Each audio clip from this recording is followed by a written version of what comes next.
Hey guys, what's going on? I got my 2012 Ford Expedition over here in Steve's shop. We're getting ready to replace the rear struts on it. I'll show you what's involved. So the first thing we're going to do is we're going to tackle the top strut bolts. These can be a little bit of a pain to break free. Luckily, the ones on my Expedition weren't too bad. Steve had a pain on the butt time though breaking his free. So we got a 15mm wrench. So we're going to break them free with that. You want to make sure that the wrench is flat on the nut and just break it like this one's loose there. Right, so we're good. And break them all, you know, give each one of them a good pull. And then once you get all three of these broken, You can hop over to the ratchet wrench. change over. And I always like to say, remove the hardest one first. Yep. It makes it much more Enjoyable. yeah. if there is such a thing. But with the flat ratchet end, you can get a lot of motion on that back nut. Yeah. Because on this side, you have these lines in the way for what I assume are the fuel or the rear HVAC. But once you get that rear nut out, these will come out pretty easy. Now we're gonna drop the trailing arm. And what size socket is this, Brian? Wrong side. Brian, Oh. the other side. Well, those have, I see. 1 1/16. It's got a 1 1/16 socket.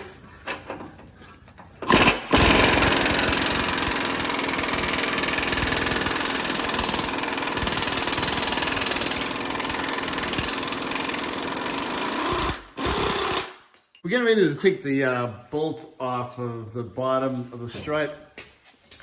So we're gonna use a breaker bar and what do we have, a 30mm? 30mm Yep. and a 1 And a 1/16. 1 1/16.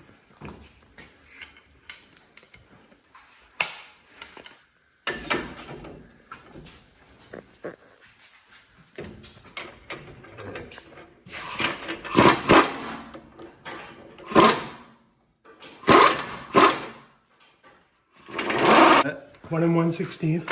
It's a 1 1/16 right there.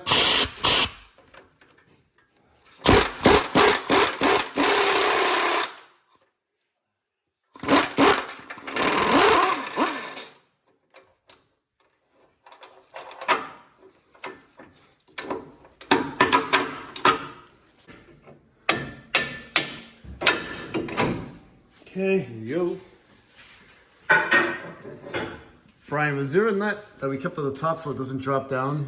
There, I don't have one. Yeah, let's get one on there because this whole strut would drop down if you don't do that. Or you can just kind of be careful that it doesn't. Well, that's what I was going to do. All right.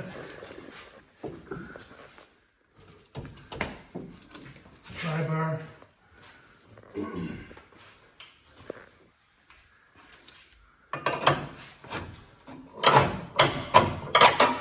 There you go.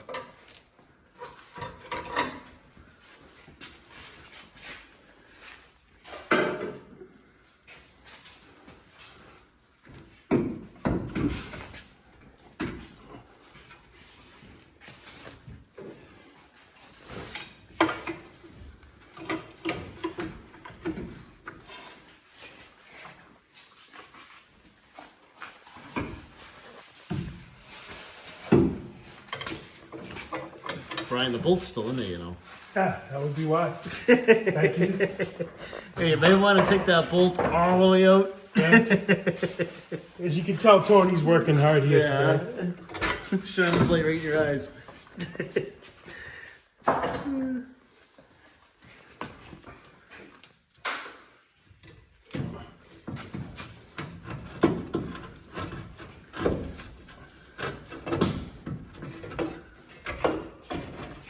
There you go, now you're gonna warm it out.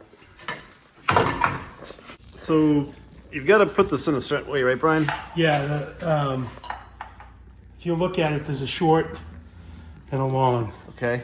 The short comes to the outside. Yep.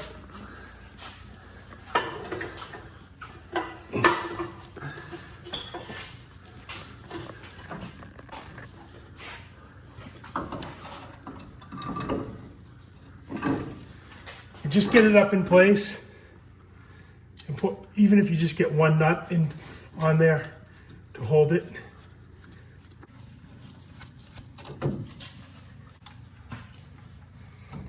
So we're just going to try to line them up on the same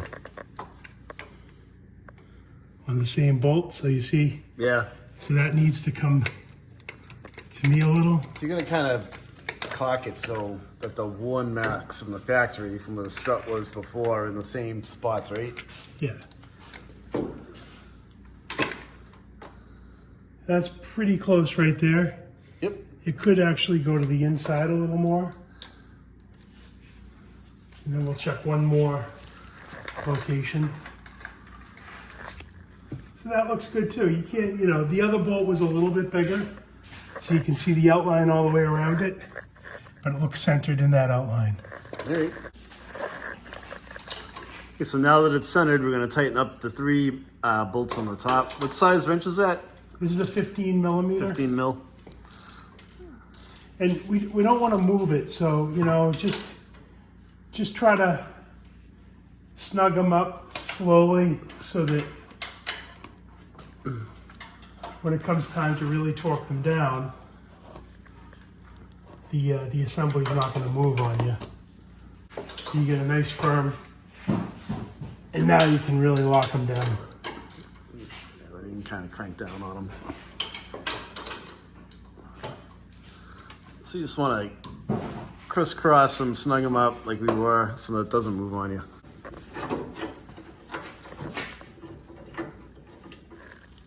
Sorry.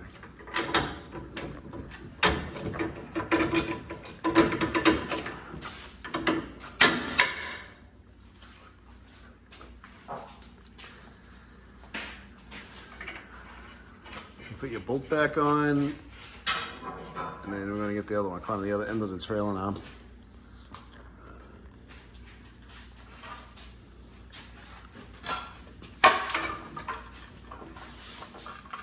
So we just put the bottle jack underneath here. We're going to line this arm up. Got to tap this in place as it goes. Actually, we put the arm a little farther underneath the tongue here. There we go.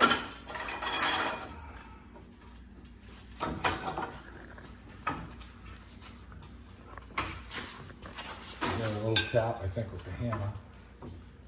It's gonna get a little tap here. Yep.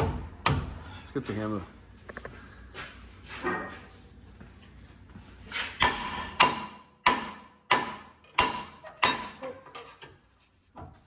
There you go.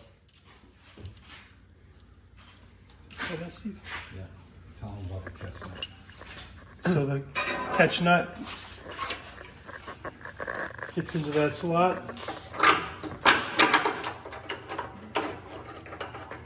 Up a little more. There you go. And that's going to hold the nut from turning so you don't have to put a wrench on the back side. Yep.